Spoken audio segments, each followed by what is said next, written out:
We are live. We are live. Welcome to college football's Peek Around the Corner with your host, Greg Pflugar. We cover everything in college football because we love everything in college football. And if you do as well, please subscribe to our channel. Smash the like button. If you like our content, share the video with your family and friends. If you want to support this Rebel Outpost college football YouTube channel, if you want to support it through a donation, hit the $ where you put a comment in and we'll get to you super chat as quick as possible. Welcome in to the studio that sits on the corner of Keith Jackson Parkway in Kurt Gowdy Avenue. Do not be afraid. Do not be afraid to be a legend in the chat room and with your phone calls later in the show. College football spring practices, they are happening later on this week. A whole bunch of schools start their spring practices. A lot of battles going to be going on, a lot of important battles. I've decided today, well, look, in the next weeks ahead, we're going to be doing a scatter shot. We're going to be talking about spring football, the issues that we're going to have to be looking at every team, the battles that are going on, deficiencies. And so we're going to start that today. Quarterback number 2, the Buckeyes, the battle for QB2 for the Buckeyes. Why is this important? Well, it's important. Who's going to be your quarterback 2? That's very important. A lot of quarterbacks don't make it through the season. A lot of starting quarterbacks don't make it through the season. They don't make it through every game. And when you're talking about the Buckeyes, when you're talking about Ryan Day, trying to break that 3-year streak from the Michigan Wolverines, the Buckeyes trying to finally secure the Big Ten championship after 3 years of the Wolverines. And then you got USC coming in, UCLA coming in, Oregon coming in, Washington coming in. Jim Harbaugh leaves for the NFL. You bring Quinshon Judkins. You got all these great transfers. The Buckeyes are loaded. They've got Will Howard. Who's going to be their quarterback number 2? And if a certain person loses that quarterback battle for QB2, do they hit the transfer portal right afterwards? We're also going to be talking a little bit about the Michigan Wolverines. Who's going to be QB number 1? We're going to touch on that a little bit today. I'm going to be going through PATC's way too early top 25. We're going to start our show with our way too early top 25. I want to do it now. Right when all these spring practices are starting.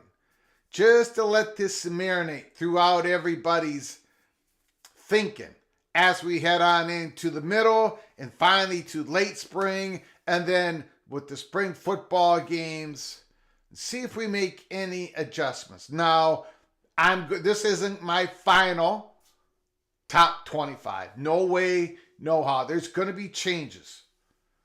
I already changed up. I did a way crazy, way too early 12-team playoff prediction. There's going to be, I already know there's going to be some big changes to that one.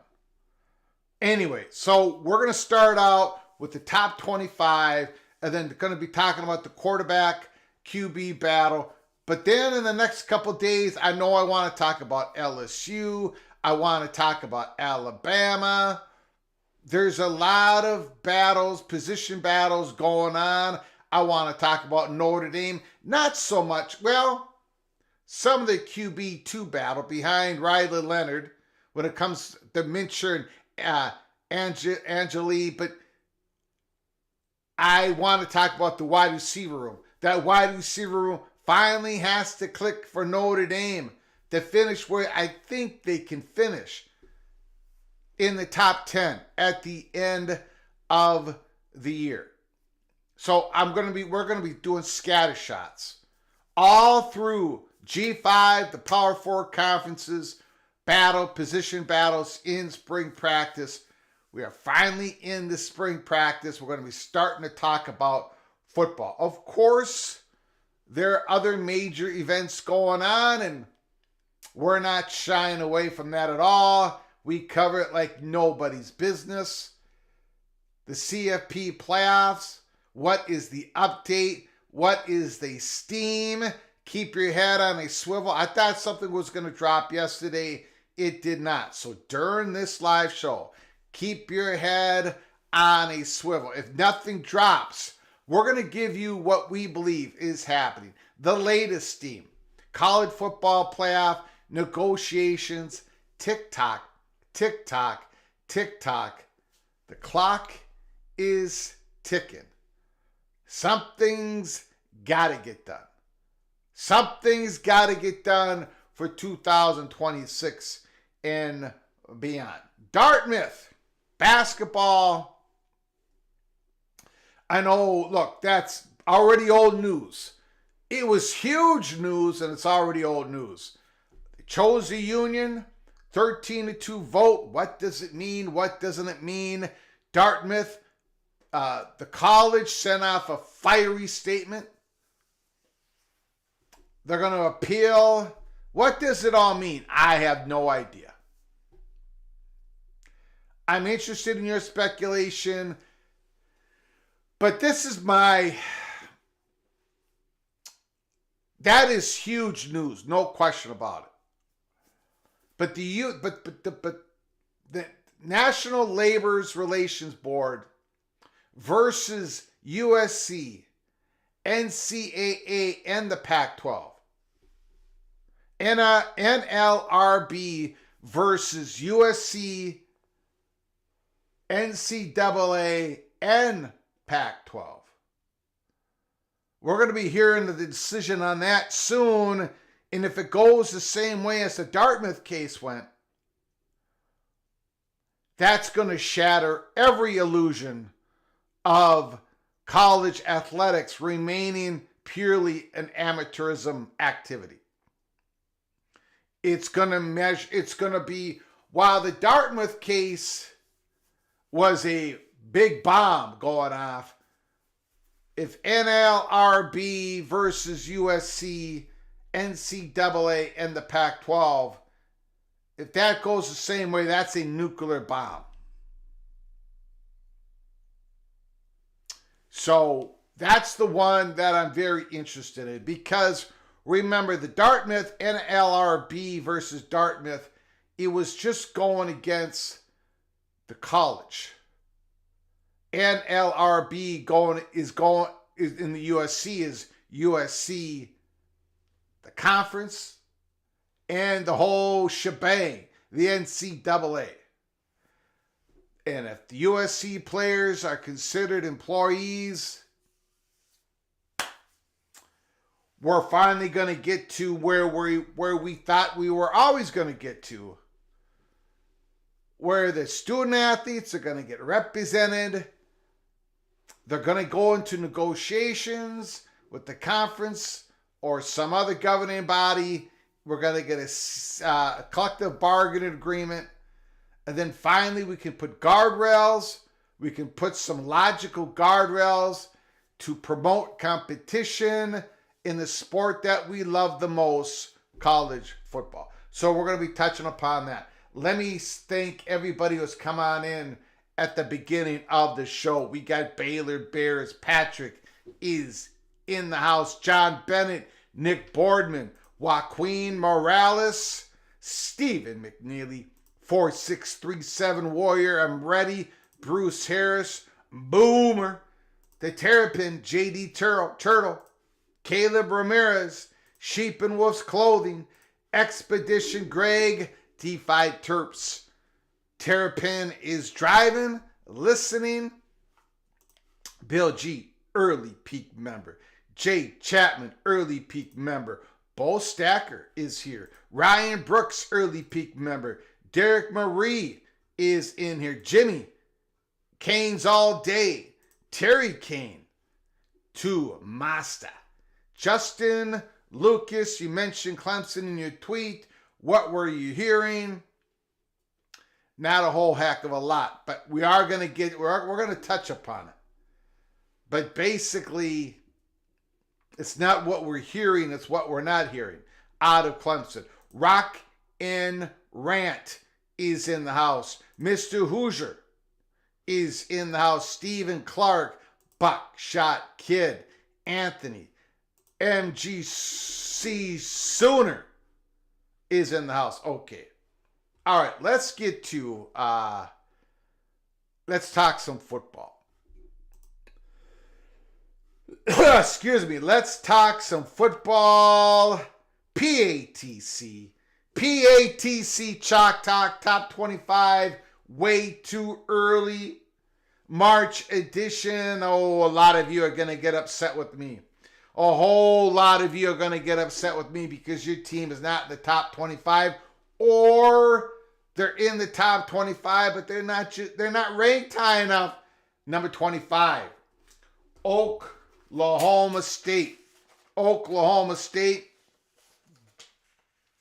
We're not going to go too much in depth here. We're going to go through this quick. We got a big show. But I wanted to do this just so everybody can get sort of a sense of where PATC thinks everything is heading into the college football season. Oklahoma State, the great running back, Ollie Gordon's coming back. He's going to have a monster season. He's going to be one of those highly rated Heisman candidates at the beginning of the year. Alan Bowman coming back for his 7th year. The quarterback, Oklahoma State. In our top 25, the Cowboys barely make it. But they are number 25, number 24, Virginia Tech. Look, this is maybe I'm over my skis just a little bit. There is a lot of optimism. The Hokies, the fan base, there's a lot of optimism. Kyron Drones was electric, the quarterback at the end of the year. Virginia Tech scoring all those points in the last month of the season. I got a feeling Virginia Tech is going to cement their turn. The program is getting better. 24, Virginia Tech. Number 23, Miami. I almost. I almost had them out of the top 25. But man, they have such a great recruiting class. I know that recruiting class ain't probably going to help them much this year, but Mario Cristobal's recruiting like crazy. I just wish that somebody in the PATC community had a crystal ball and they could tell me exactly how many interceptions, but even more importantly, how many fumbles Cam Ward is going to do this year. How many is he going to have this year? He's coming in, transferring, starting quarterback in Miami. That is what I would like to know. I could not rank Miami any higher than 23. Just ahead of Virginia Tech. And who knows, I might be do-si-do in those two. Number 22, SMU. Now, I had them a little bit higher. Preston Stone, quarterback. Lashley has brought in a bunch of transfers. I like their schedule. I even had them in my way too early 12-team playoff. My first prediction on that. I'm not going to have them in the next. I'm giving you a little peek here. Not going to have SMU anymore in my 12-team playoff. That's the second ACC team. But they had a fantastic season last year. They're going to win more games than they lose this year. It should be a real interesting season. First year in the ACC Mustangs. We start them at 22. A whole lot of transfers. Let's see what happens. Number 21, Washington. A lot of changes, right? Will Rogers goes to the school, transfer portal, transfers, gets out of the portal, gets out of Washington, comes back into Washington, new quarterback, new everything. Knew everything at Washington. And they're going into the Big Ten, first year in the Big Ten. It wouldn't surprise me if Washington is not in the top 25 third week in the season. But I couldn't have them not be in the top 25 at the beginning of the season. They still got some talent coming back. Number 20, Kansas State. Avery Johnson, his era has started. I would have them rank a little bit higher. I think they're a contender for the Big 12 championship. I really do. Again, I wish I had that crystal ball to see what happens first 2 weeks of the season. That old line, they're replacing everybody. Avery Johnson behind a new rebuilt old line. It's got me enough to where couldn't quite rank them any higher. Kansas State Wildcats, number 20. Number 19, North Carolina State. Grayson McCall. Grayson McCall stepping up in class. He's like a horse, thoroughbred, who's been winning all the low claiming races, but now they got him in a high stakes one race. Right? He's got the speed. The data says he has the speed of a horse that can win. He can go the distance. Everything is there except for this thoroughbred just hasn't raced with other thoroughbreds that have the same data. Grayson McCall stepping up in class. North Carolina State coach, very successful, Dave Doran. And then they got my the running back I fell in love with. Transfer out of Duke, Jordan Waters. Tough physical running back. North Carolina State number 19. Maybe I should have them ranked higher. I don't believe I should have them ranked any lower. They have an opening game to open the season. North Carolina State, the Wolfpack, versus the Tennessee Volunteers in Charlotte, North Carolina. And by the way, I've got Tennessee at 18.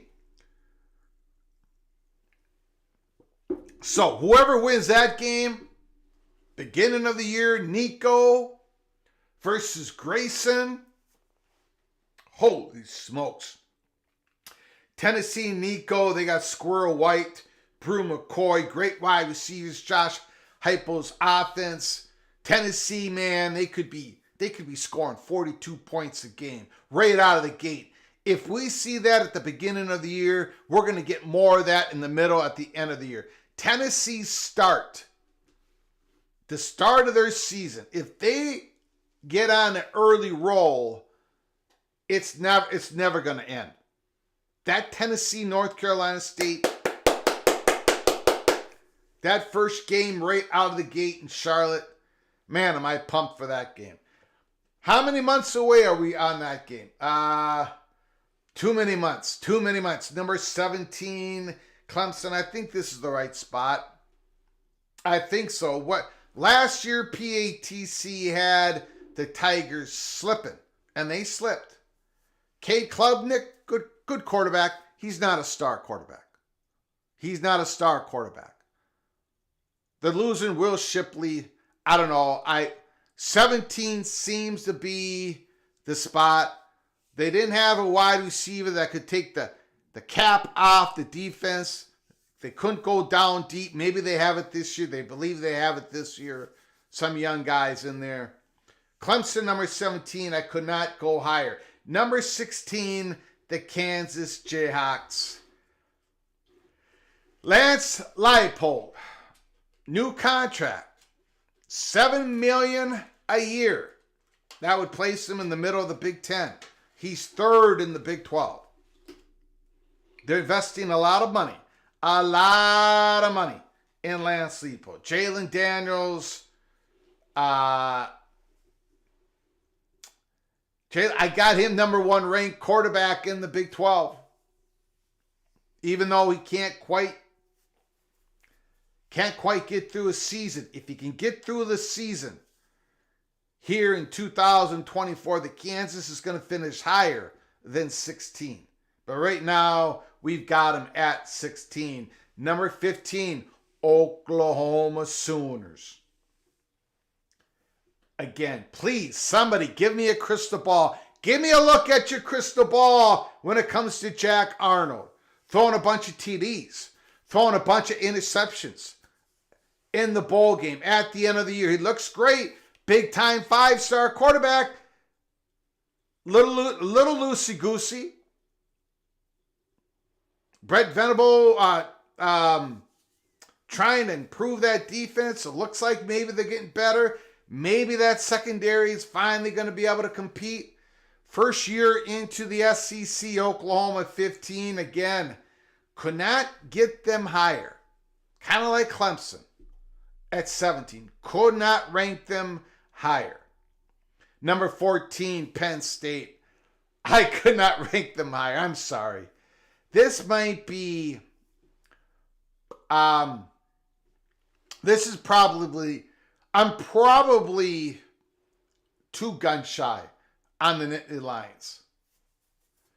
You know, last year I went way over the top. Way over the top. I had them winning everything. Drew Aller, he's a guy who's got to show me something at the beginning of the year. West Virginia game, he's got to be sharp. He's got to be a superstar. They lost their left tackle. They're going to have a great running game. But Penn State, number 14, I could not have them any higher. I think right now they're slightly on the outside looking in for the 12-team playoffs.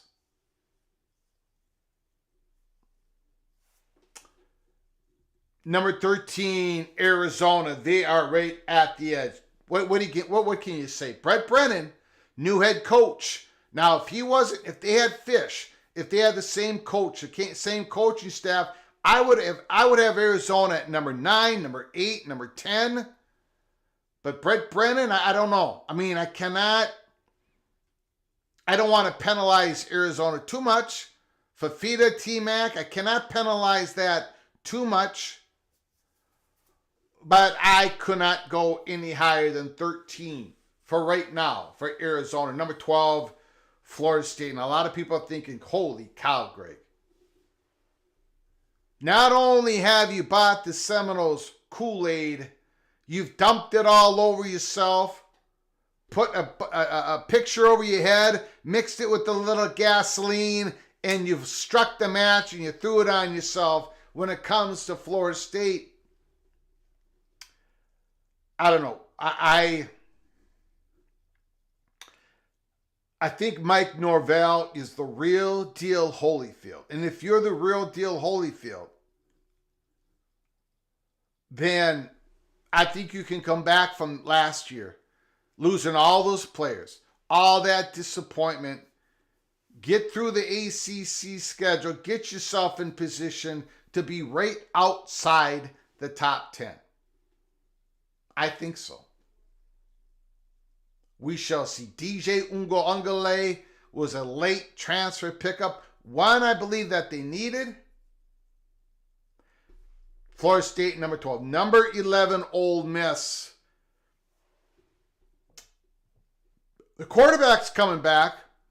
Jackson Dart, but the running back isn't. Quinshon Judkins. And it's not just Quinshon Judkins not coming back.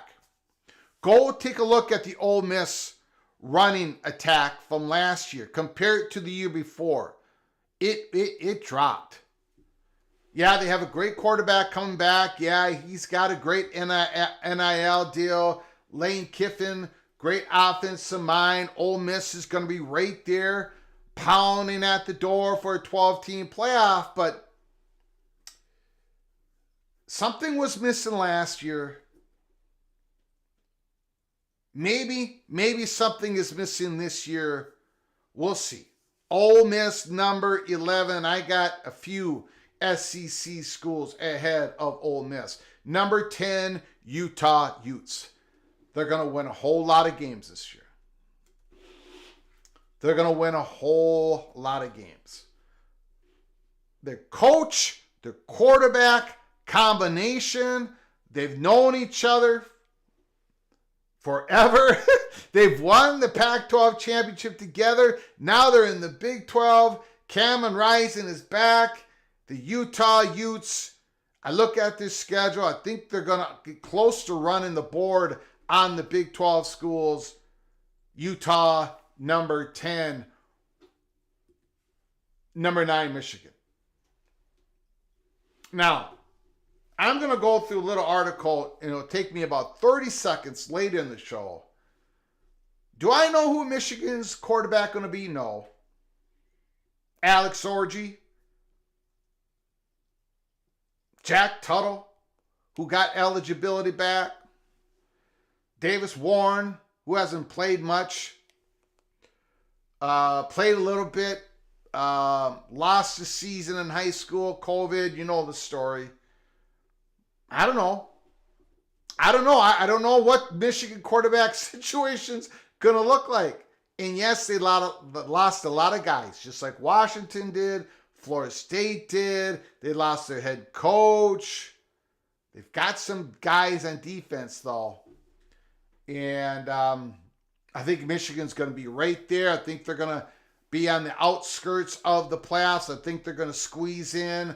I've got the Wolverines at number 9, even though I don't know who the quarterback's going to be. Number 8, LSU. I've got some issues about LSU. Next live show, or the one after that, going to be doing a little piece on LSU. But I got them at number 8 because of all the talent they got. But there are some questions. And I believe it starts at the quarterback. People think I'm nuts, and I am. But LSU, number 8, going to get into the playoffs, I believe. Number 7, Missouri. I've got Missouri jumping over Ole Miss. I've got Missouri jumping over LSU. Quarterback, Cook, coming back. Fantastic year last year. Fantastic season. The great high school, now great. He had a good, really good sophomore season. Luther Burden, great wide receiver, Missouri. They are on the come. Number 7 in the land. Number 6, Notre Dame. Need some big plays out of the wide receiver room. They're stacked on defense. Great secondary. They were very successful in the transfer portal. They lost a couple of wide receivers, right?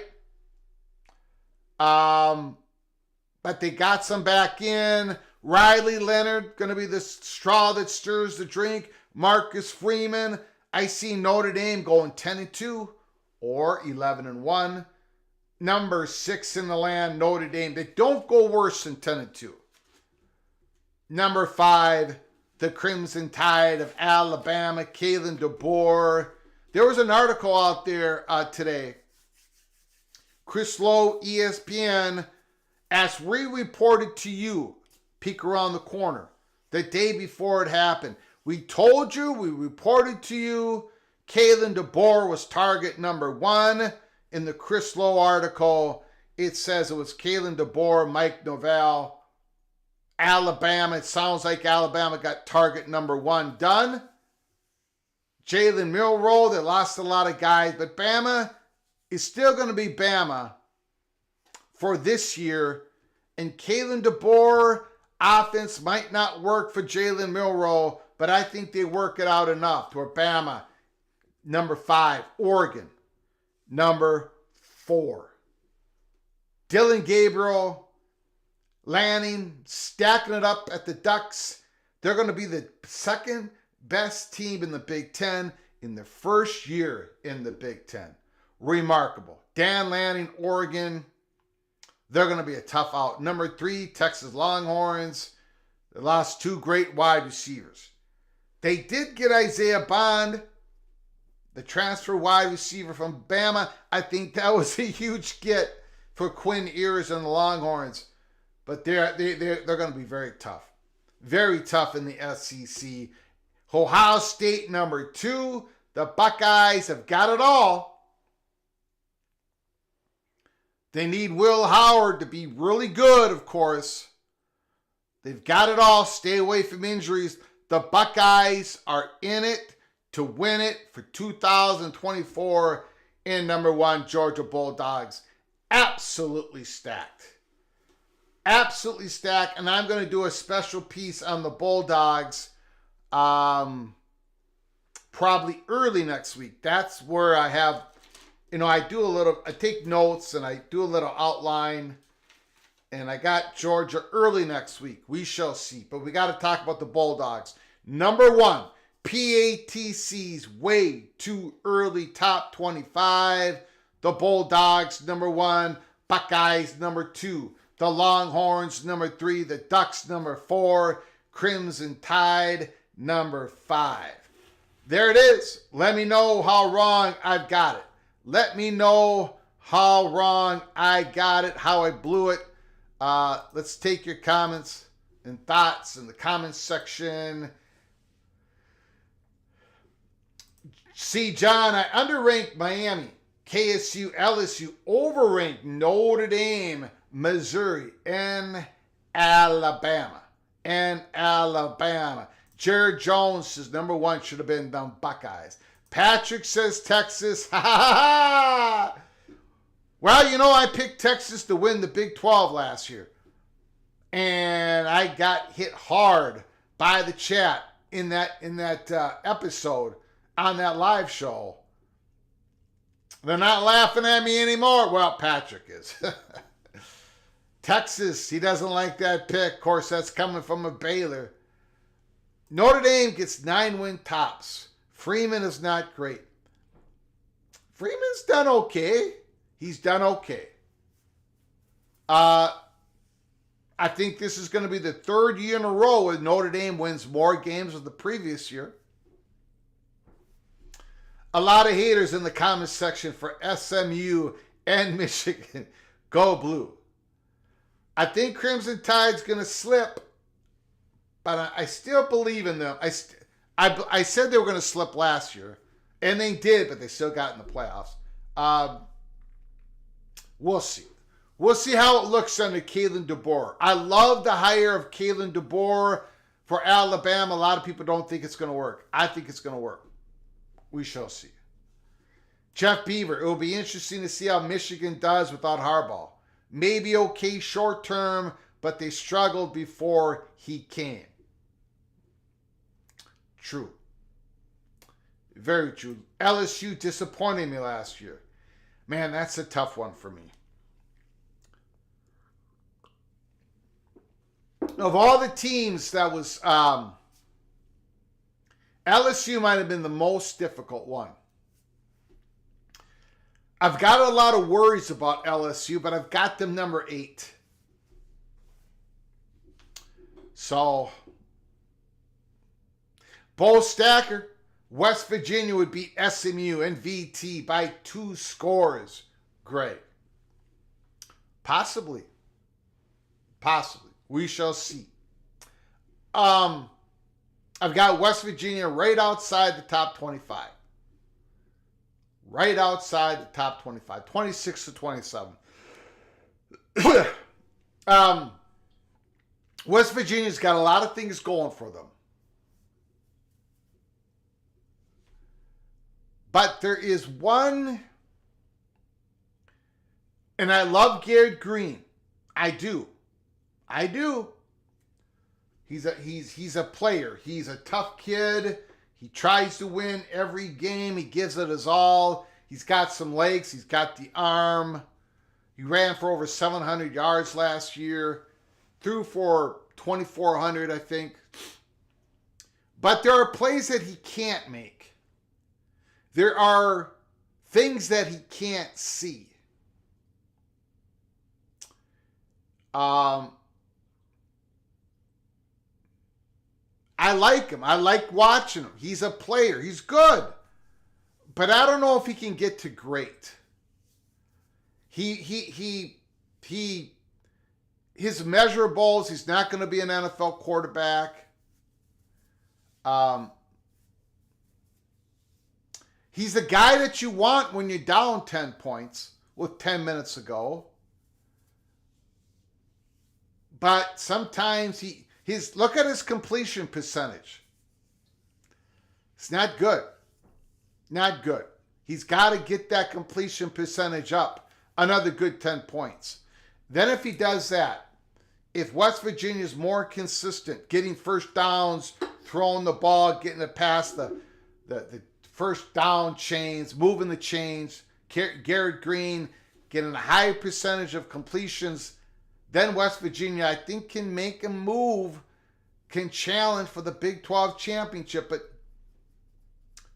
I don't see it right now. Just outside of that circle, in my opinion.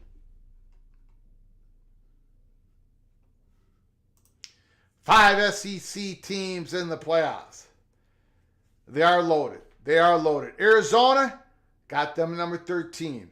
Daniel has Missouri number 5. It looks like Where is that? Bo Stacker looks like another Greg the Cooler.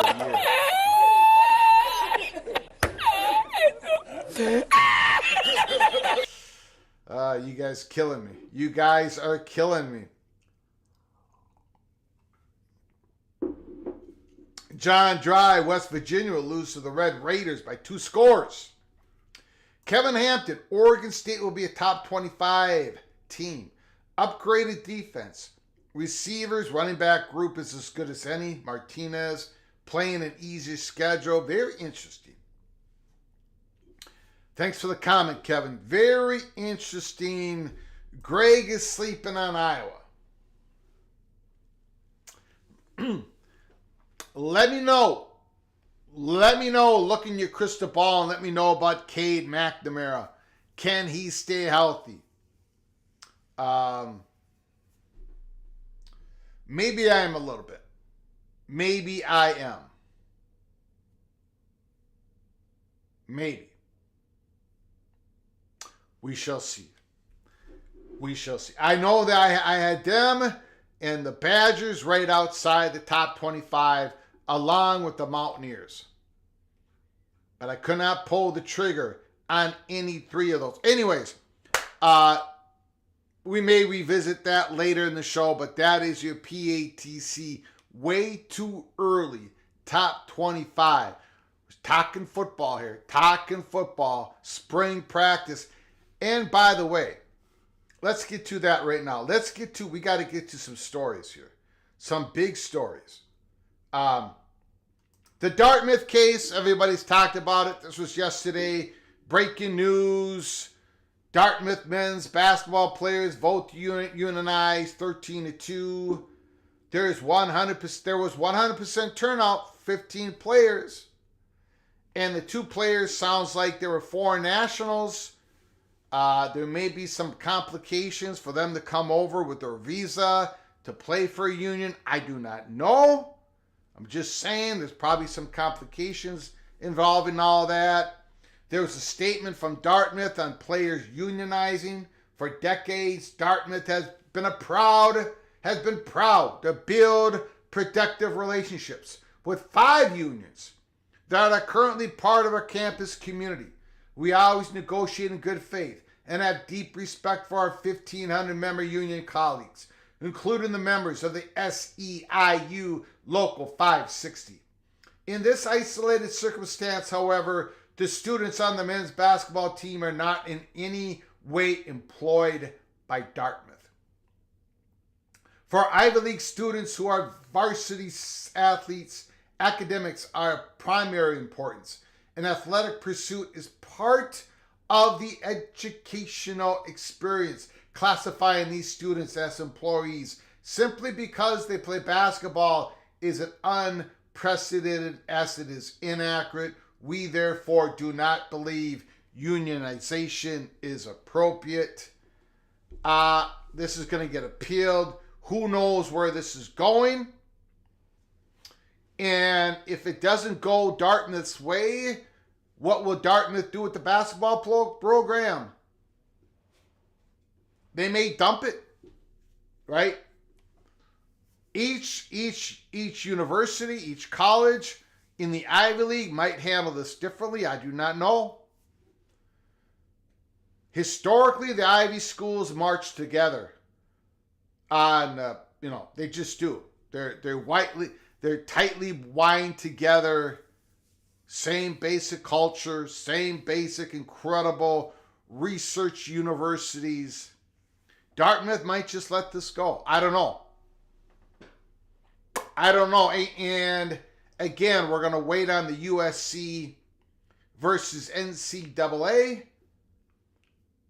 Pac-12. USC, NCAA, Pac-12.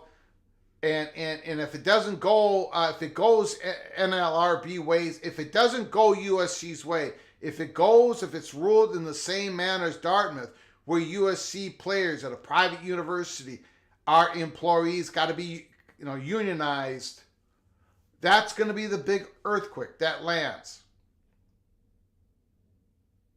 Now, my question is, the one question, I have lots of questions, and we're not going to find the answers. One thing is I hope when the players, student athletes, have representation via union or via something else, but let's say that it's all union, I hope it's not a whole bunch of different unions, right? I hope the student athletes get representation, form their own union, get one big union to represent all, let's say, all the student athletes in the Power 4 conference. I hope we don't have all these different local unions, because, man, that's going to, I can't even imagine. Okay, Neil Brown. This is now official from West Virginia. According to sources, Brown will receive $4 million in 24-25 as he's elected to forego salary increases to reward and retain his staff. He will be owed 75% of his remaining salary if fired at any point in the new term contract extension. For Neil Brown, I've already taken the L on this. I'll take the L again. I thought Neil Brown wasn't going to survive, but the Mountaineers turned it around enough last year where Neil Brown got an extension. Holy smokes. Neil Brown, congratulations. And congratulations for West Virginia, because there's a lot that come with when a coach becomes stable in the program. A lot of positivity. Here are your Power League football media days. In the last live show 2 days ago, we talked about the Big Ten media days, July 23rd to the 25th. Here is the listing of them. The Big 12, July 9th to the 10th, Las Vegas. The SEC, July 15th to the 18th in Dallas. The ACC, going to be very interesting. Very interesting. Can Clemson remain quiet? Even during the ACC media days, July 22nd to the 25th in Charlotte. Big Ten media days, July 23rd to the 25th in Indianapolis. Big Ten, 3-day media day. ACC, 3-day media day. I'm sorry, 4-day media day. SEC, 4-day media day. Big 12, 2-day media day. Early signing period. Winter signing day is reportedly moving to early December before the transfer portal opens. And I believe it's going to be a 3-day window. And I think it's going to be Wednesday, Thursday, Friday. December 4th, December 5th, December 6th, before the college football conference championship games start. I believe that is what's happening. I believe that is what's going on. Early signing period. Before we get to the Ohio State Buckeyes, quarterback to battle. Unions will kill college sports. Thank you, Ryan Willie. Thank you for your super chat. Appreciate your generosity once again to this channel. These student athletes are going to be represented. These student athletes are going to be represented, and it's probably going to be by unions. Some people believe this will kill college sports. The way the courts have been ruling on college sports, this is probably the only way it's going to save college sports. Like old guys like me, we can't look at the past. Got to look at the future. The courts have ruled over and over again. They will continue to rule over and over again.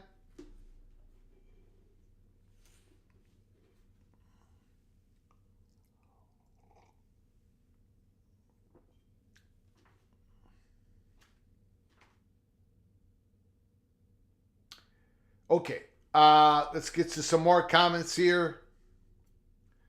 I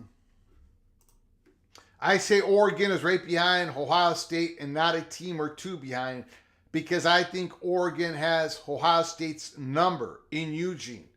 But Ohio State beats them in the Big Ten championship. Well, I got them right next to each other. Pretty much right next to each other. I got Texas in between. So that's pretty close. Steven agrees with Wine, really. Olympic sports don't make money. A lot of them don't. Some of them do. Most of them don't. And what happens to those sports, sponsored sports? I do not know.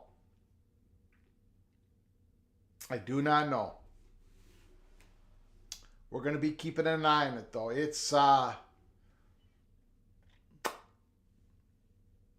don't know. Service Employees Union is on the Dartmouth case. Yep, correct. Jay Ball, Georgia is Georgia. Enough said. They're going to win the SEC and then right back to the top of the college football playoffs.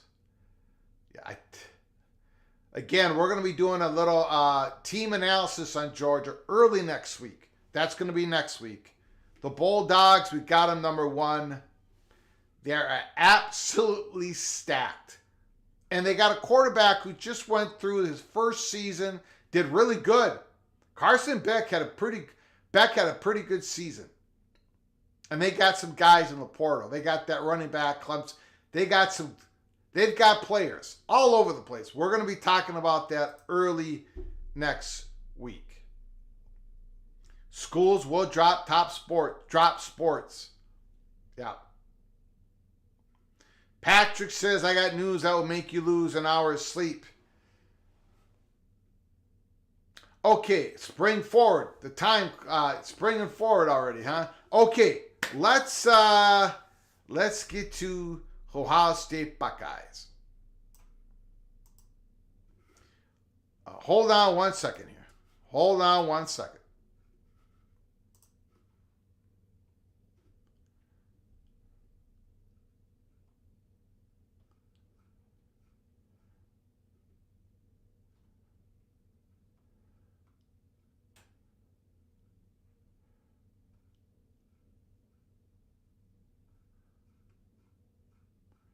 Hold on. Hold on, everybody. Hold on.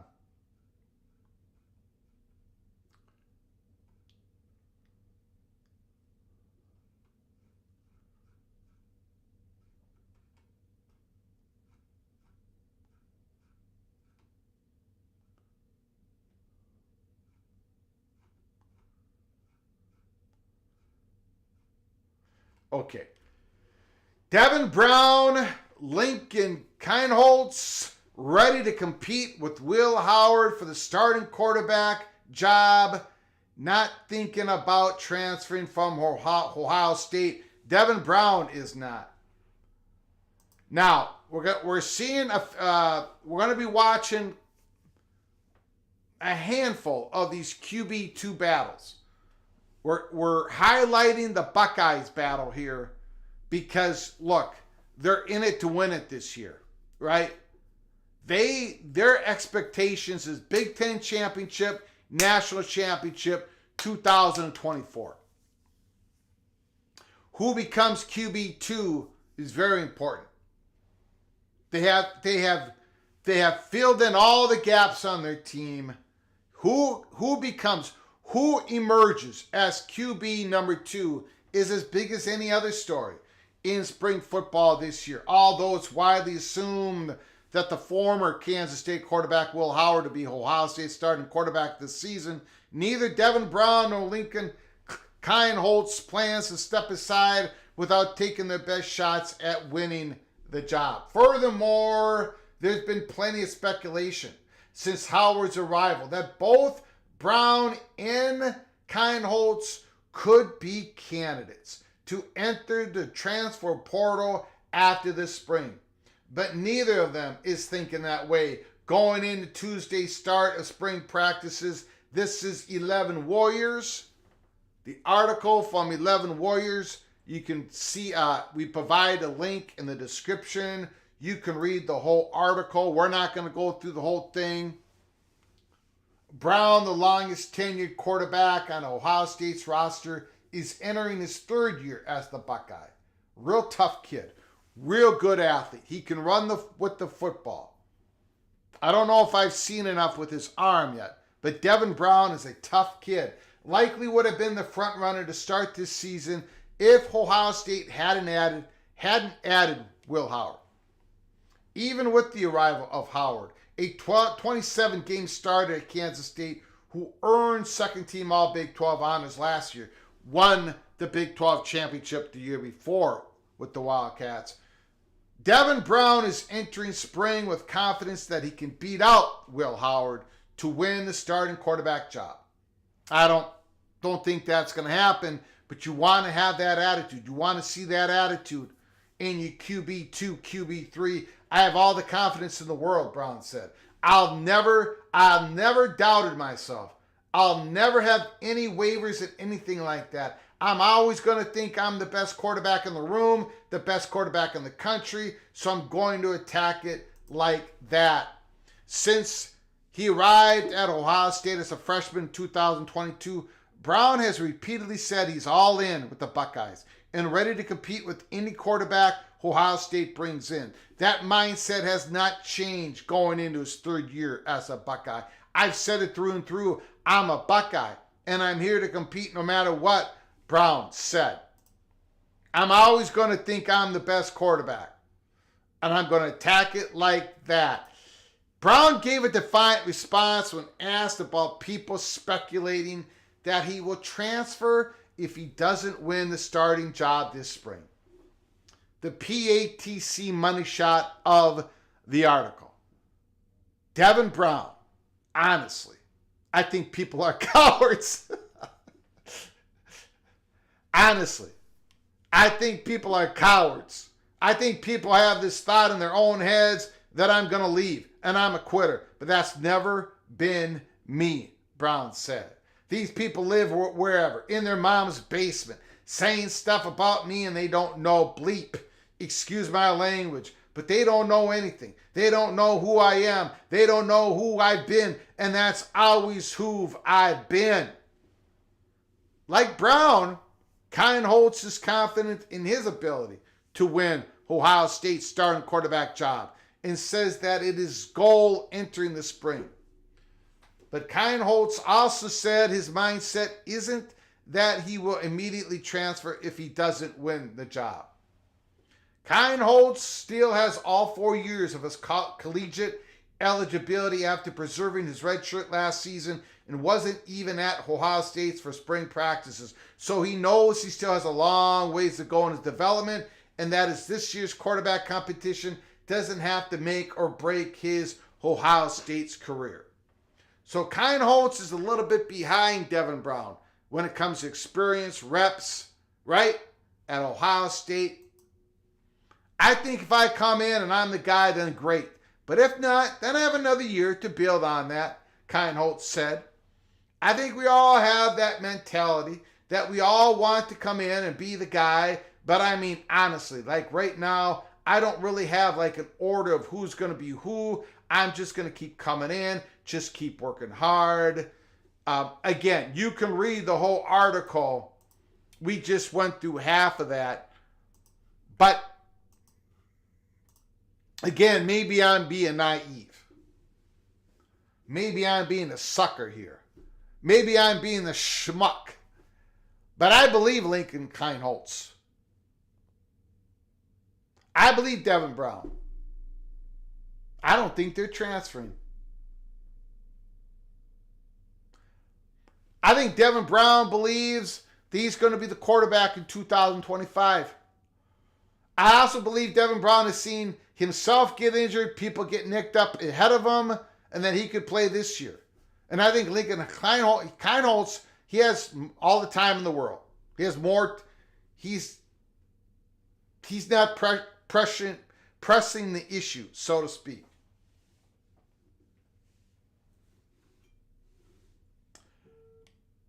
So, I don't think we're going to have, and that's one of the reasons why I've got the Buckeyes number 2.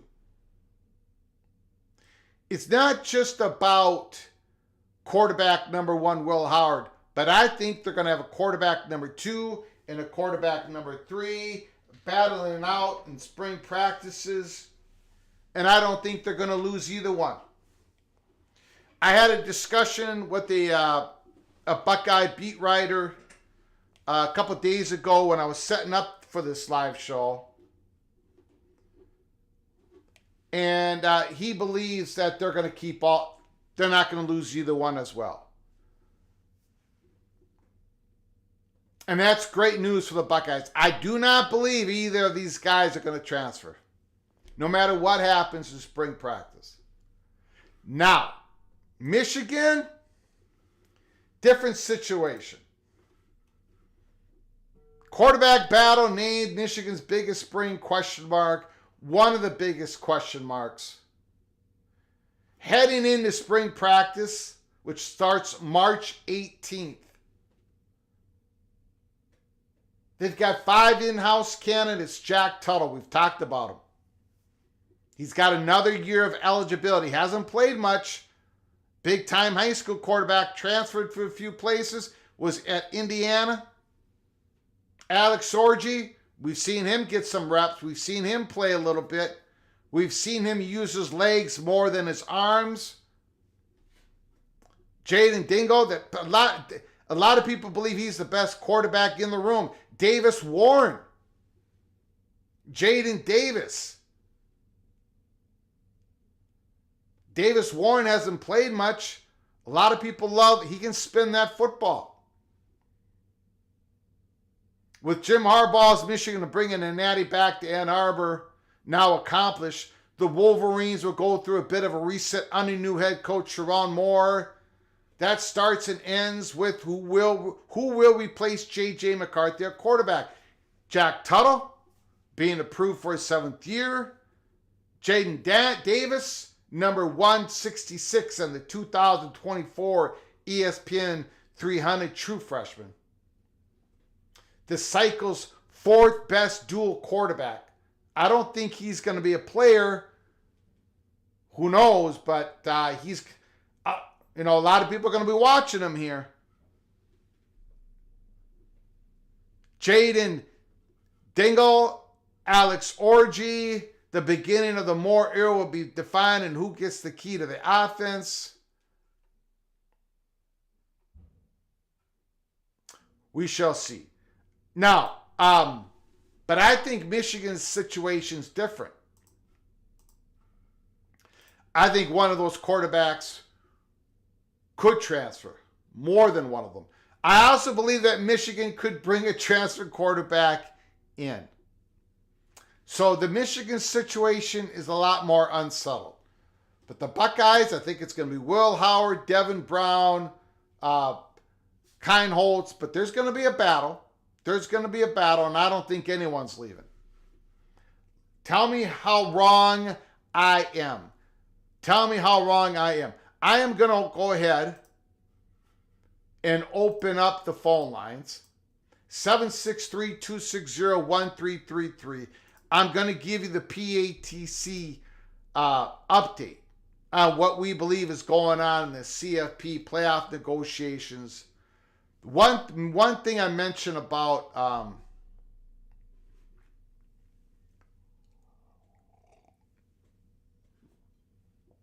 one thing I'll mention about Clemson in the PATC Holy Smokes Theater. They're still at the edge of the stage. They're still holding hands with North Carolina. But it is absolutely remarkable. Clemson, there is an actual coordinated, intelligently designed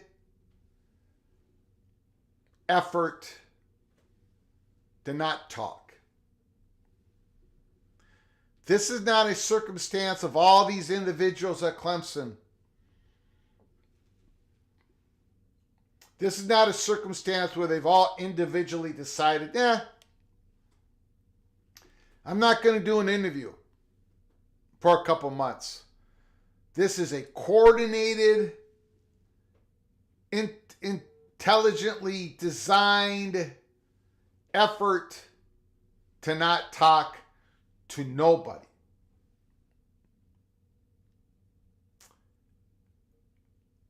And then, and we've been thinking here, peek around the corner, why is that?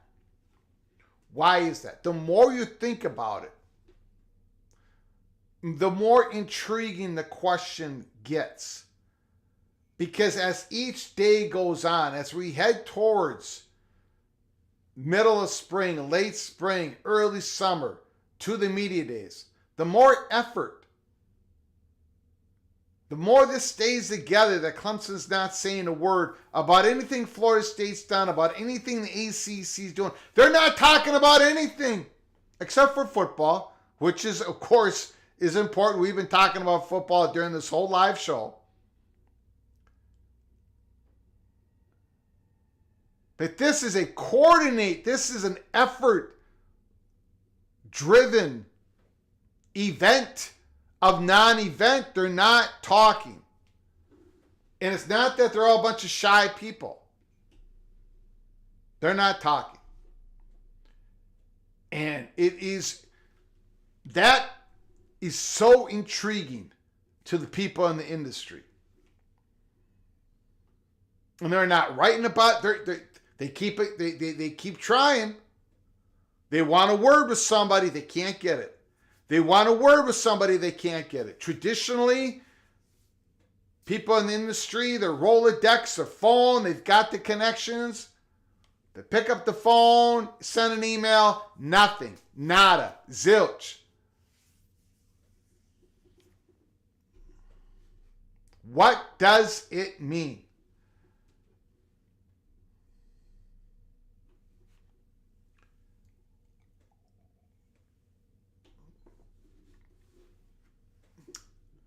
It is an intriguing question. And it's one of those things we're going to find out about later. I don't know. Now, obviously, I've had discussions with people about this situation. And it's all speculation. And the people I talk to are way smarter than I am. They're giving me their educational speculation. But one's just speculation. But one of those things is that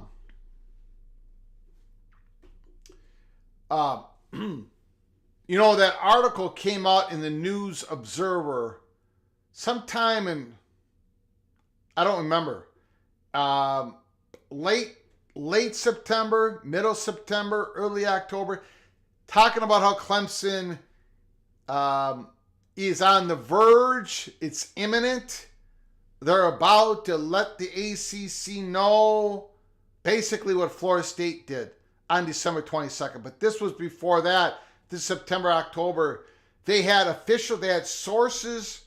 News and Observer they wrote in their article, they had sources from Clemson telling them, officials, administrators, I think a source was labeled administrator, telling them that all systems is go, it's imminent, it's not going to it's going to happen within October, November, I don't remember, maybe late October. It didn't happen.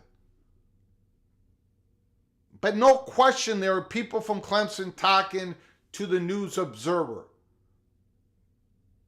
And those sources either got it all wrong or Clemson flipped they switched course. Now, we were told, I don't know if it was the same source, I don't know. But we were told, as you all know, that Clemson was going to put the flag in the ground. They were going to declare something in the last couple weeks of January into the first week of February. That didn't happen. We took the L. News Observer took the L. Previously, I don't know if they took the L, but they got the L. And ever since then, it's been quiet. And it's not quiet due to personalities. It's quiet due to an internal effort to stay quiet on anything pertaining to the ACC. Graham Neff hasn't said a word. And Neff has he's got relationships within the Clemson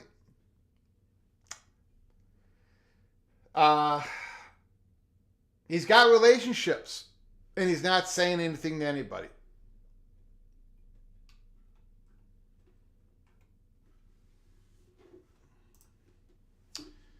It's an interesting situation. Okay, phone lines are open. 763-260-1333.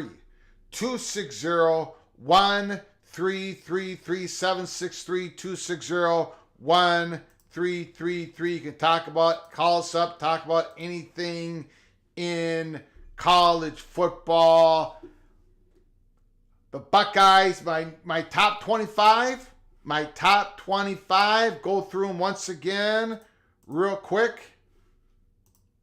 PATC way too early March. Top 25.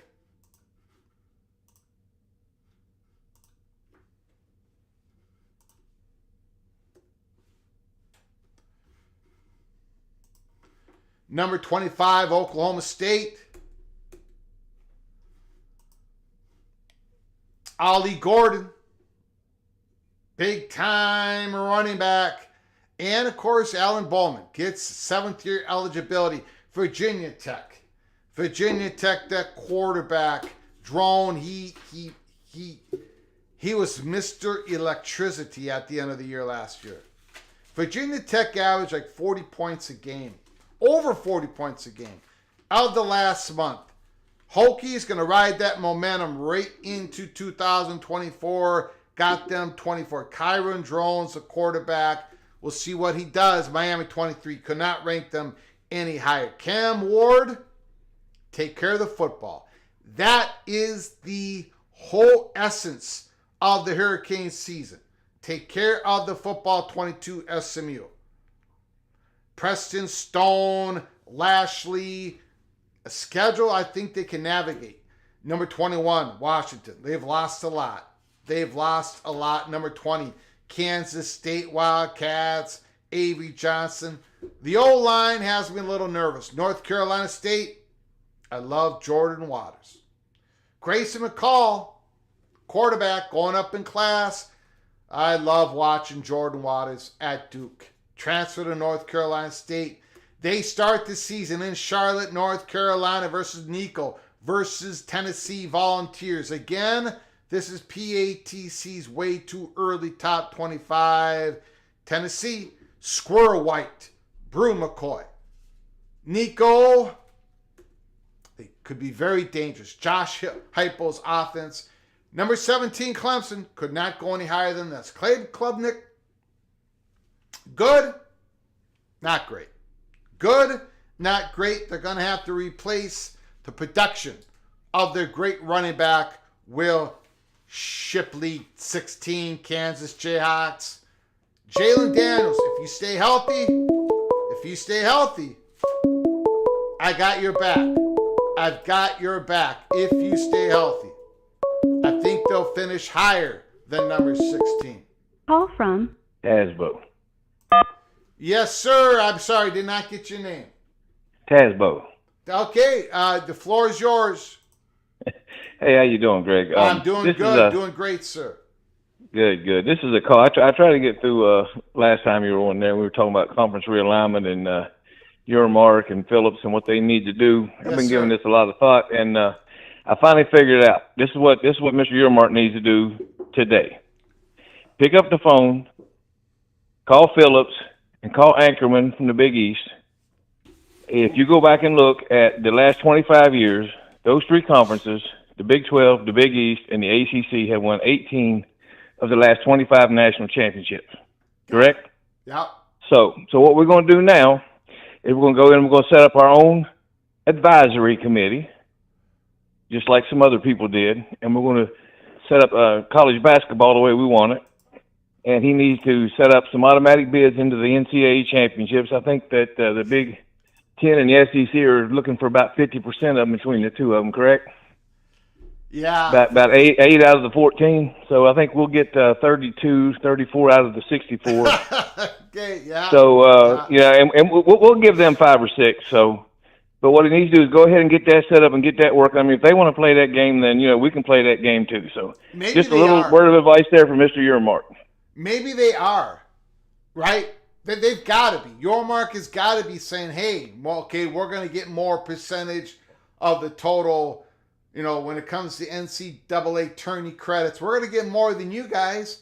Look. There you go. It's good for the goose is good for the gander, right? Yeah. I think I read where out of the 56 different kind of metrics, 56 different individual sites out there that grade conferences basketball power for each conference. Mm-hmm. I think it was 56. It might have been 52, 54, somewhere in the 50s. Every single metric listed the Big 12, the top college basketball conference in the nation. Every single one of them. And they all have a little bit of slight different in how they measure their metrics, their own internal data. But they all had the Big 12 #1 basketball conference. That's what I'm saying. And if you look at what the Big East would bring to the table and what the ACC would bring to the table with the Dukes and North Carolinas and the Wake Forest and the Syracuses and just go down the list. UConn, we don't need the Big East. We don't need the SEC and the Big Ten. Yeah. Just get rid of them. Give them their 5 or 6 bids, qualifiers, and they can tag along in the back with the rest of them. Yeah. You want hardball, and I think probably they are playing hardball on that, right? Yeah, it just amazes me the amount of arrogance that's out there right now. Yeah, I agree. I've spent the last couple live shows kind of ranting about it. Super League ain't happening now, but I spend most of my time on X, Twitter, answering people's questions on DM about it. I keep telling everybody it's not going to happen now, if it happens at all. It might happen years down the road. Maybe, who knows? I hope you're right. People can't even predict what's going to happen 3 days from now, but they're going to get something right 10 years from now. But you great call, excellent call. I think Brett Yormark is doing exactly what you want him to do. I hope so. Well, listen, buddy, you take care. I love the show. Keep up the good work, and I'll let you go. Appreciate it, sir. Thank you. All right, buddy. Take care. Bye. All right. Beautiful. Great call.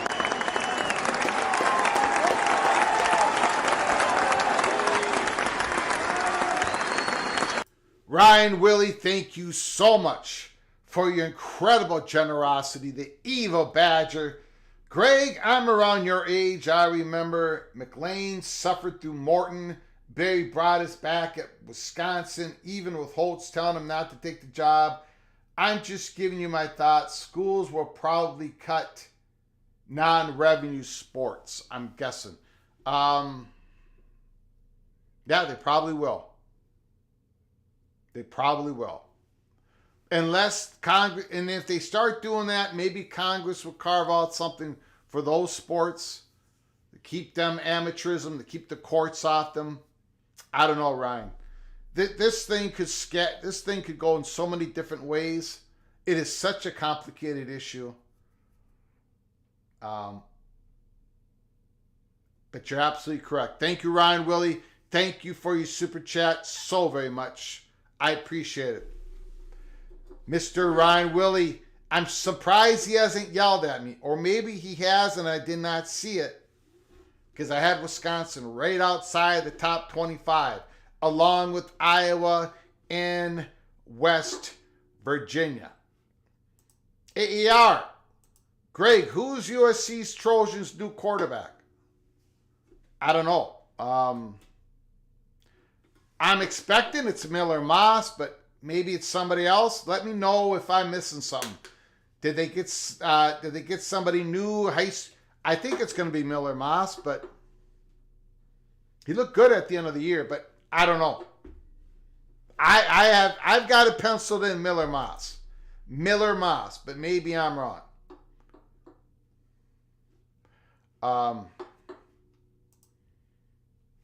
Yeah, and that's my point. I don't know if Daniel's gonna. That's why I've got Kansas 16 and not number 13, not number 12, because I don't know about his health. Don't know about it. Texas lost a lot of guys, no question. They lost a couple of those wide receivers. Mitchell Worthy, who did incredible at the combine. Holy smokes. Both of them. Xavier Worthy set the world on fire. Mitchell did incredible as well.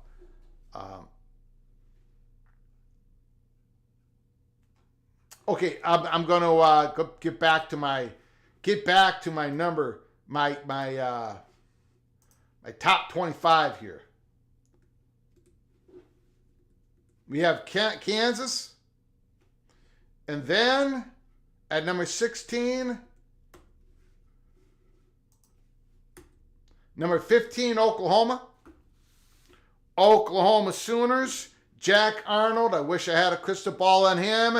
Threw a bunch of touchdowns, threw a bunch of interceptions in the short time that he played at the end of the year. And I'm hoping for the Sooners' sake, for the Sooners in the chat room, that they have a secondary that can compete. That secondary for Oklahoma, probably 4 of the last 5 years, has been awful. Get a secondary. Get some bigger guys back there, too. You always got smaller guys back there who cannot cover a lick. Oklahoma, number 15. Penn State, I don't trust them. We'll see what Drew Allard does at home against West Virginia. No, I'm sorry. I think that's at West Virginia. That's at West Virginia, isn't it? Whatever. Penn State, 14. Can't have them any higher. Arizona, Fafita, T-Mac. But new coach, Brett Brennan. Florida State, number 12. Florida State, number 12, DJ Ungale and Mike Norvell. I do not see. The Seminoles are going to slip, but I think they're going to win the ACC championship. Ole Miss, they lost Judkins, but they did retain Jackson Dart, the quarterback. But there was something missing last year in that running game, even with Quinshon Judkins. Something about that offensive line did not perform in the running game last year. Can they get it done this year? Number 10, Utah. Number 9, Michigan. Number 8, LSU. Boy, I'm hot and cold on LSU Tigers this year. Number 7, Missouri. Brady, Cook, Luther, Burden, Drinkwitz. The Tigers, they're going to finish about 3rd, 4th, somewhere in that. In the SEC, they're going to the playoffs. Number 6, Notre Dame, Fighting Irish. People in the chat did not like my pick, but I think Notre Dame, 10-2 is the floor. 10-2 is the floor, but I think they're going 11-1. We shall see. Number 6, Notre Dame. Number 5, Alabama. Once I looked into this, I think Bama's going to have a great year next year.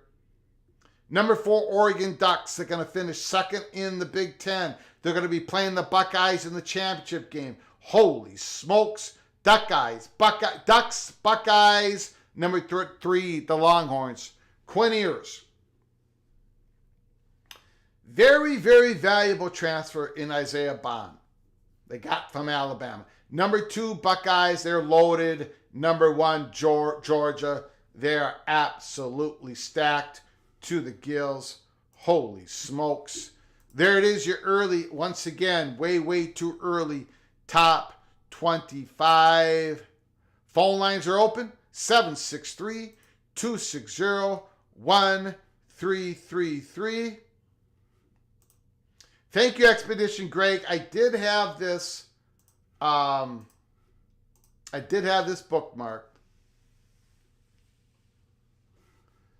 And I'm not going to go through this article here. But Nick Saban says NIL, the transfer portal, age, staff turnover impacted his decision to retire. Maybe 70 to 80% of the players you talk to, all they want to know is two things. What assurances do I have that I'm going to play, and how much are you going to pay me? Couple interesting parts of that article. One is Nick Saban talked about their disappointing loss, Michigan. Okay, exit interviews basically with the players, and so many of them came to him and said, how much time am I going to play next year? How much money can I get? And, you know, these coaches, man, it's, again, there's got to be some, I keep going back to this, but collective bargaining agreement, contracts, all that stuff should be handled when it comes to money, should be handled by a general manager, a GM of the football program, not the head coach. The head coach has got to play who's going to give him the best opportunity to win on that Saturday. He's got to get guys developed. Nick Saban said in that article, we at Alabama, of course we got the best players, but we developed them over the years, and now it's just become too difficult. It also said that Kalen DeBoer and Mike Norvell were the top targets. That other coaches, they didn't. Other people were not targeted. They did not decline the job. You saw a lot of reports out there. We didn't do that here at Peek Around the Corner. We told you Kalen DeBoer was target number one. But, you know, Lane Kiffin, other coaches did not turn it down. So, anyways, go through that article at what Front Office Sports. Take a look at it. Phone lines are open, 763-260-1333. Joe says LSU coaching staff is a mess. Tigers will get wrecked in Vegas. David M. Craig, I forgot who are the defending national champions. Hell to the victor. That's your answer, David. Hell to the victors. The Michigan Wolverines. Now answer me this question, David M. Who's going to be the starting quarterback of Michigan for week 1? Who is it going to be? Alex Orji? Who is it going to be?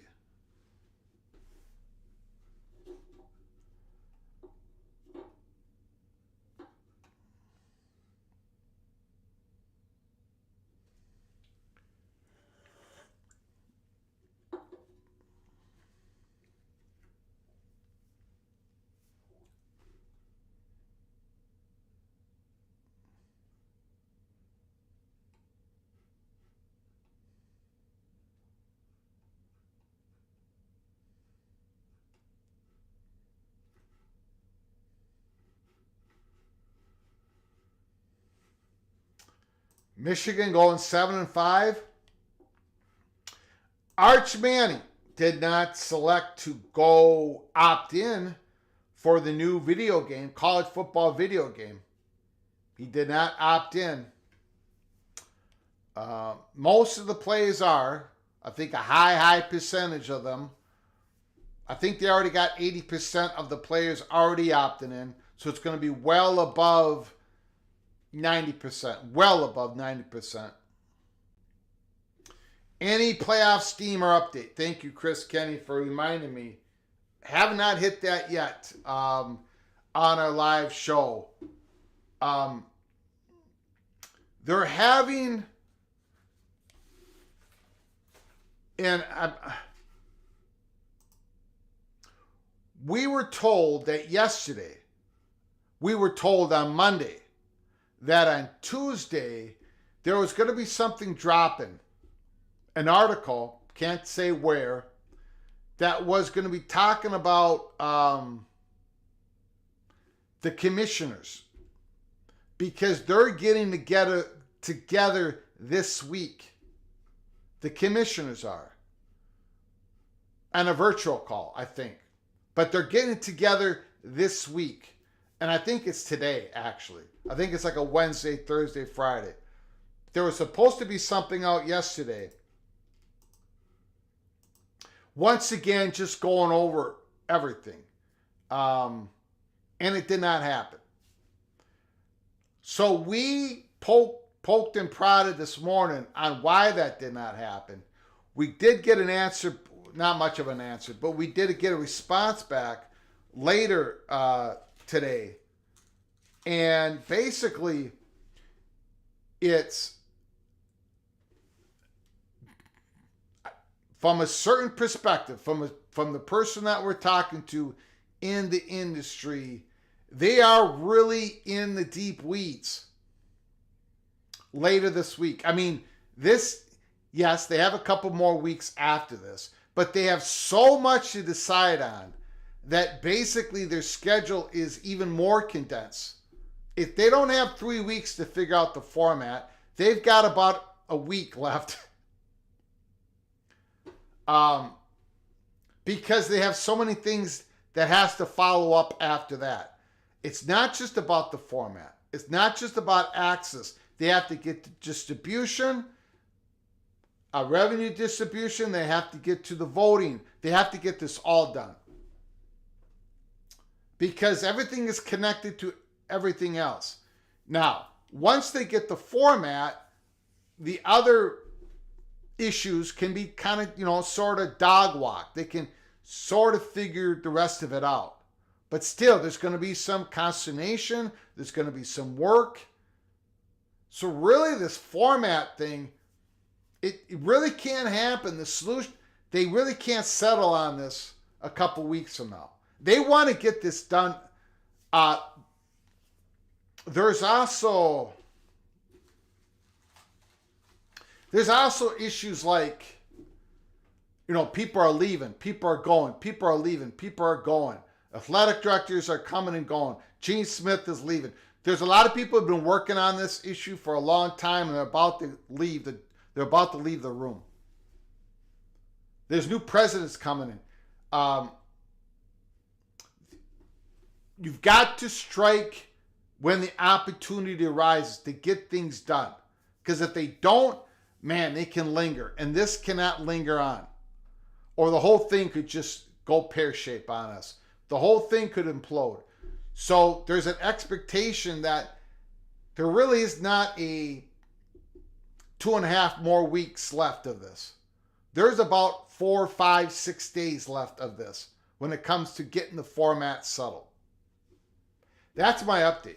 No details. We don't know. We don't know any of the details. We don't know if they push the ball forward. But the schedule's even more condensed than I think what's being reported on, because there's so much else that they have to get done after the format.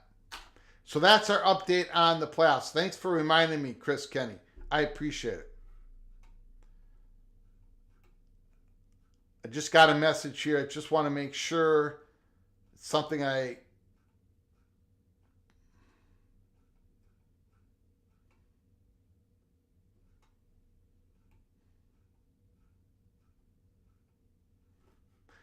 A lot of people asking me questions about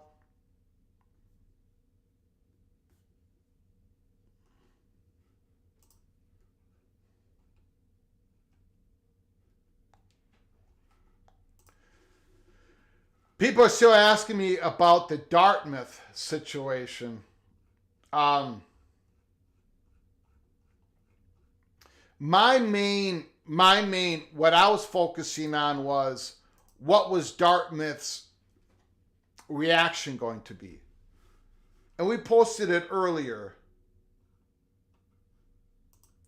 It was a fire reaction. It was, they're not interested in this. They're going to appeal, and they might even, who knows, but I I'm not sure if Dartmouth will have a men's basketball program if this is the road that they have to go. Maybe they will, but they're not interested in this. A lot of universities are not interested in this. And of course, I think it's the best solution. But from their perspective, they don't want for these student athletes to become employees. They don't have the money in the athletic budget. They've got money. Dartmouth's got money, but they're not looking at themselves as a university that has professional sports. They're a university that believes athletics is part of their educational curriculum. And a lot of leaders in college universities have that same perception, no matter what the courts are telling them. So it's a big story. Obviously, it's a big story. But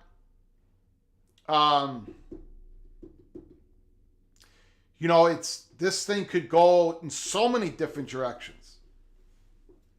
So many different directions. And I know, like Immaculate and other people, they've had great, interesting discussions in and around Ivy League, the schools that are going to have, that are going to be all in on, paying these players, union, they'll become professionals, employees of the college. If they are Ivy League schools that are willing to do this in the new world, maybe the Ivy League schools and some of the remaining ACC schools to get together and join the conference. Have a more upgraded athletic conference with private institutions.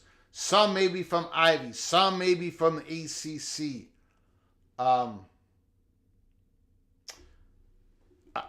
Then that is a possibility. It's great. It's great. People are really, really thinking forward here. One of the many questions I have when it comes to the Ivy schools is what value do they bring to media partners? If the ACC implodes, if it really implodes, now, if they lose just a few of their top schools, 3 or 4 or 5, the ACC is going to probably survive, like the Pac-12. And they're probably going to add on, like, for instance, a USF, University of South Florida, getting added to the ACC. I believe Duke, if let's just say Duke, if they don't go to the Big Ten or the SEC, whatever, I think Duke would be more interested in the USF, even though they're a public institution, a big one, but they're in a big market. They're going to be getting a new stadium. I don't know if the Ivy League schools, even if they go in on this for some of their sports, professional athletes, their employees, I still don't know what are their designs. Are they going to upgrade their athletic department? Are they going to pour the millions of dollars, and they have millions of dollars? Are they going to pour it in there to make them valuable to where a media company would consider them valuable? I consider that all a long shot. But we shall see. Call from JD. JD, Mr. Seminole, the floor is yours. How you doing, sir? Fine, sir. How about yourself? Good. Looking at your top 25, and I like it. I mean, I think that's pretty reasonable. I think we're FSU is a potential sleeper team. We might be a whole lot better than even we thought, a few months ago. But, let's get to spring practice tomorrow, and or spring practice starting soon. Yep. They have medias available for tour duty, which is their off-season conditioning program, tomorrow. So a lot of the media members will get a get a good view, and they'll post a lot of things online. So if you want to get a sneak peek of some of the athletes and some of the drills and so on, you could go online and look at it and kind of get a little bit better vantage point. That's the one good thing about FSU is everything is so available. Yeah. There's so much available that you'll have a pretty good indication of the team just from the things that you can see. But anyway, but I have a question, and I have posted this in a couple of different areas and talked to some people. I get little tidbits all over the place. I viewed some clips from Josh Pate here recently, and then also I've read some things in other places. And when they talk about a potential NCAA, and I'm not talking about a P2 breakaway necessarily. I'm just talking about an NCAA breakaway, or going from or going into the autonomous 4 breakaway, where you're still in the NCAA, but you're in a whole nother governing structure. There's this phrase that keeps getting repeated: new media deals will be necessary. And because you're in contact with a lot of people in the industry, if you ever get a chance, if you don't mind asking them if there is some semblance of a breakaway, or let's say the Power Four move into an autonomous conference or autonomous, you know what I mean, an autonomous group, whether or not new media deals would be necessary. Because if that's the case, all the grant of rights are pretty much thrown out the window. I'm going to answer that. I don't need to call anybody on that. I think the only contract that would have to be renegotiated or redone or whatever is the NCAA tournament, be it women's basketball and men's basketball. The conference media, those are not going to get redone. That has nothing to do with. That has nothing to do with anything. That those aren't getting redone. But when it comes, go ahead. No, go. You go ahead. No, it's just there's just no connection between the two. If the NCAA has nothing to do with the contract between the SEC and ESPN. So okay. Yeah. Well, that's what I've assumed. But I've seen some people, and not on Twitter, and just some other places that have said things that are to the contrary. And I'm not saying either's true or not. I'm trying to get some clarity, and I'm not getting any. So it's like I just want some clarity. But if you're pretty adamant that would not be an issue, that's fine. Then.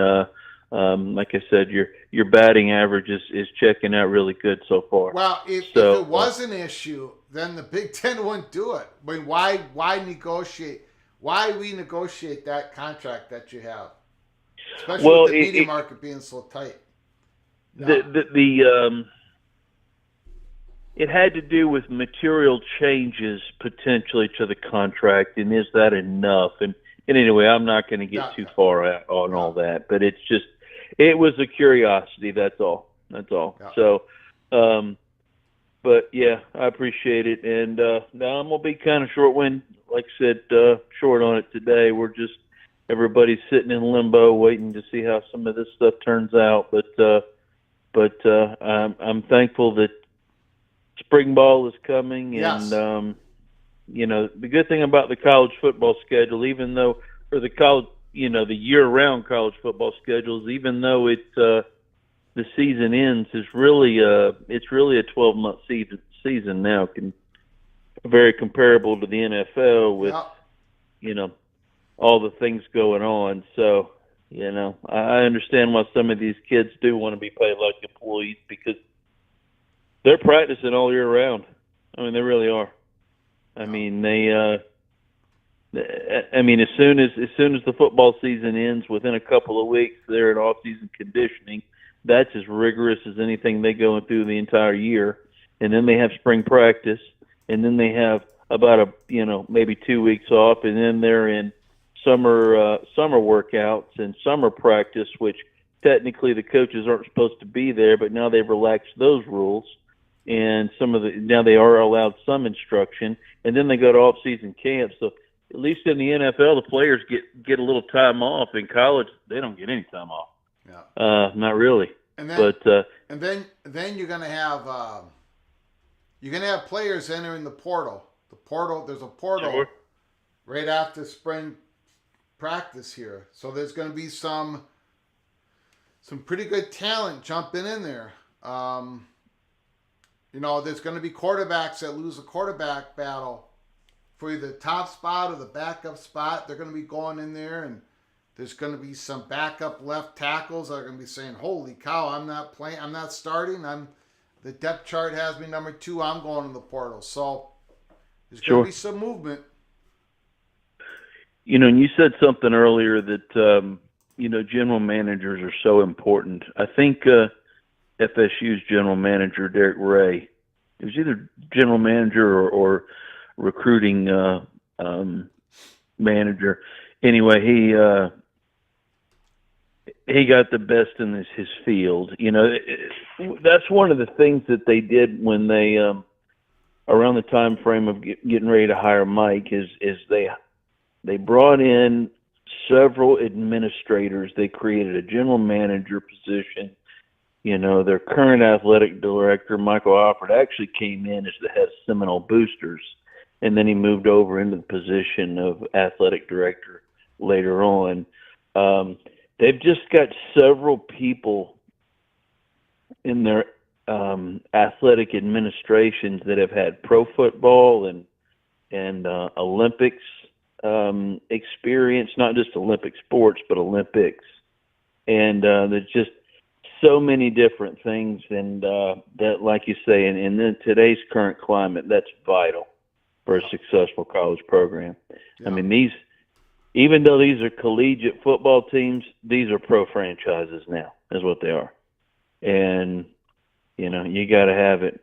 But anyway, all right, sir. All right, man. I appreciate you. Appreciate JD, Mr. Seminole. Have a good day. You got it.